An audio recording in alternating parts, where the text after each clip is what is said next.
અટલ ભલા મોઢામાં આંગળા નાખી દે। જ્યારે પુલ બને તો પુલના બંને છેડે શું હોય?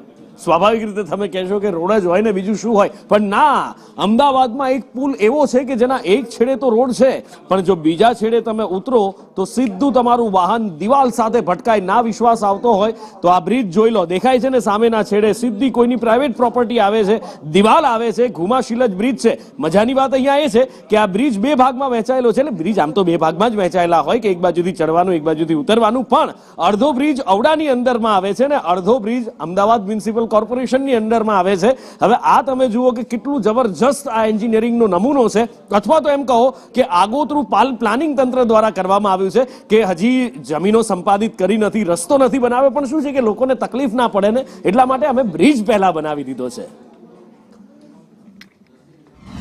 પરંતુ અમદાવાદમાં એક હાસ્યાસ્પદ બ્રિજ અત્યારે ચર્ચામાં આવ્યો છે। અમદાવાદની અંદર એએમસી અને ઓડા દ્વારા બનાવવામાં આવેલો હાસ્યાસ્પદ એક પ્રોજેક્ટ છે, જેની અંદર આ બ્રિજ બનાવવામાં આવ્યો છે। બ્રિજ 2017-18માં મંજૂર થયો હતો, ઘુમાશીલજ વચ્ચેનો આ બ્રિજ મંજૂર થયો હતો અને તેમાં અક્કલનું પ્રદર્શન કરવામાં આવ્યું છે। 80 કરોડના ખર્ચે બનાવવામાં આવેલા આ બ્રિજનો છેડો જ્યાં પૂરો થાય છે ત્યાં રોડ નહીં પરંતુ દિવાલ છે, એટલે કે સામેના ભાગે રોડ હોવો જોઈએ તેના બદલે દિવાલ છે। રેલવે ફાટક મુક્ત ગુજરાત બનાવવાની એક બાજુ વાતો થાય છે અને નિયમ મુજબ ડીએફસીસી દ્વારા બ્રિજનું કહી શકાય કે સ્થળ પરીક્ષણ કરાયું હતું અને બ્રિજ માટે જગ્યા પણ નક્કી કરવામાં આવી હતી। બ્રિજની રચના સમયે જ શીલજ ઓડામાં સમાવેશ થતું હતું, ઘુમા ઓડામાં સમાવેશ થતું હતું, પરંતુ મહત્વનું છે કે સીમાંકન બાદ શીલજ તરફનો હિસ્સો એએમસીના ભાગમાં અને ઘુમા તરફનો હિસ્સો ઓડાના ભાગમાં વેચવામાં આવ્યો છે। બ્રિજ 90% બનીને તૈયાર થઈ ચૂક્યો છે। સરકારને ડ્રાફ્ટ ટીપી હજી ન મોકલાઈ હોવાની સ્થિતિ હોવાના લઈને બાજુ જે